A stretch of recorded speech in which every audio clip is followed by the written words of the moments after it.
ধর্মীয় অনুভূতিতে আঘাতের অভিযোগে প্রবাসী শেফাত উল্লাহ ওরফে শেফুদার বিরুদ্ধে অভিযোগ গঠন করেছেন ঢাকার সাইবার ট্রাইব্যুনালের বিচারক শামস জগলুল হোসেন।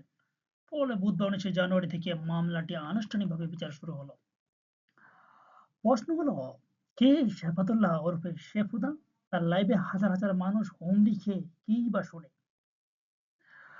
২ বছর আগে সোশ্যাল মিডিয়ায় অশ্লীল অসঙ্গতিপূর্ণ ভিডিও বার্তা ছাড়িয়ে বেশ আলোচনায় আসেন শেফাতুল্লাহ ওরফে শেফুদা নামে এক প্রবাসী বাংলাদেশে। নানান বিষয় নিয়ে ফেসবুক লাইভে এসে অল্প সময়ে ভাইরাল তারকা বনে যান শেফুদা।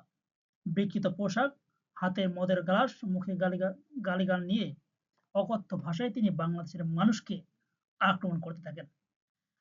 সমসাময়িক যে কোনো বিষয়ে তিনি অপ্রকৃতিস্থ কথা বলতে থাকেন। একদম শুরুতে তার পেজের নাম ছিল শেফাতুল্লাহ। তখন তার ফেসবুক লাইভ দেখার মতো হাতে গোনা কয়েকজন ছিল না। বাংলাদেশের ক্রিকেটারের সঙ্গে এক তরুণীর সম্পর্কে ঘটনা সোশ্যাল মিডিয়ায় ছড়িয়ে পড়লে সেটি কেন্দ্র করে শেফাতুল্লাহ ফেসবুকে একটি লাইভ করেন। সেই থেকে তার লাইভে দর্শক বাড়তে থাকে। শেফাতুল্লাহর গ্রামের বাড়ি চাঁদপুরে। চেরিয়ার গ্রামের মৃত হাজী আলী আকবরের পুত্র তিনি। তারা তার বাবা দুটি বিয়ে করেন। দুই পরিবারে তারা ৭ ভাই ও ৩ বোন। শেফুদার আপন ভাই ৬ জন এবং বোন ২ জন। প্রায় ২২ বছর আগে শেফুদা অস্ট্রেলিয়ার রাজধানী ভিয়েনায় যান। তার একমাত্র ছেলে ফিনল্যান্ডে থাকেন, স্ত্রী থাকেন ঢাকায়।